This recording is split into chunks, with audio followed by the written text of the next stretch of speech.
I still remember the way the Grand Conference Hall in Geneva trembled that day. I begin, my voice steady but carrying the weight of history. World leaders from every corner of the globe had gathered under crystal chandeliers that splintered light across marble floors. Donald Trump sat at the head table, cameras flashing around him like lightning striking an open plain. Each burst of light carved his silhouette into the room's memory, magnifying his presence as though the universe itself had paused to watch him. Every flicker reminded us all, this was not just a meeting of leaders but a spectacle, a stage where power performed for the world.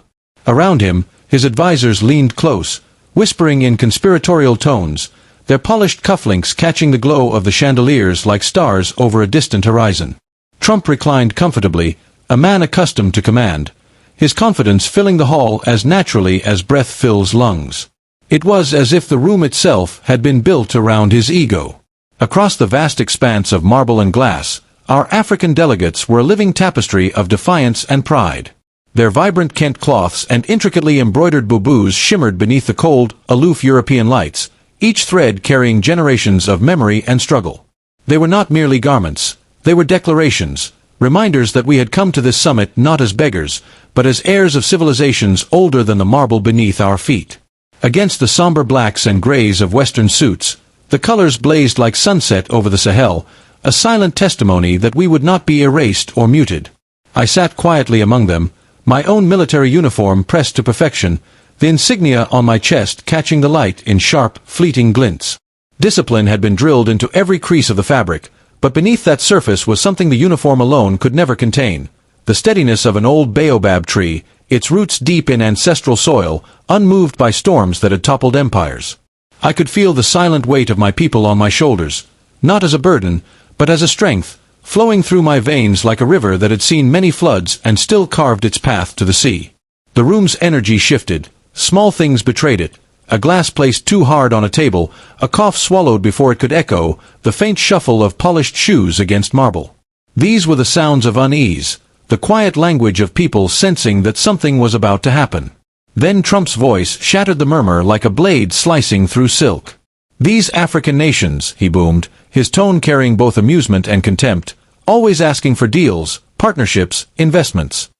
His words hung in the air like smoke, stinging even as they seemed casual. He leaned back theatrically, the showman at his stage, every gesture calculated for maximum effect. Nervous laughter rippled across the hall, thin, brittle laughter, the kind that comes when the powerful flirt with insult and the room isn't sure whether to applaud or recoil. He let the tension breathe for a moment, his gaze sweeping the hall like a hunter surveying his terrain. His eyes caught mine for a fraction of a second, sharp, probing, testing. Then, with a grin that was equal parts playful and dismissive, he said, "Let's make it interesting." Somewhere, a staffer, perhaps, a gleaming chessboard appeared, carried forward and set upon the center table.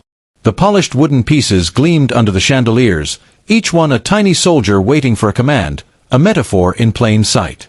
"Anyone think they can outplay me?" Trump's voice rose, gathering arrogance like storm clouds gathering thunder. "Business, negotiation, chess, it's the same game." The room froze. Conversations died mid-sentence. Wine glasses halted mid-air. Even the clicking of cameras seemed to falter, as though the world itself were holding its breath. Time slowed, stretched thin, every heartbeat, every breath amplified in the stillness. And that's when I stood. The soft scrape of my chair against the marble floor was quiet, but in that silence, it sounded like a distant drumbeat rolling across an empty battlefield. Heads turned in unison, eyes wide, flashbulbs igniting once more to capture what they sensed might become history. But inside, I was unshaken. My pulse was steady, my purpose unclouded. I was not standing merely as a soldier adorned in medals, nor as a leader guarding a nation's pride. I was standing as a voice for a continent whose dignity had too long been dismissed, a continent whose time, our time, had come.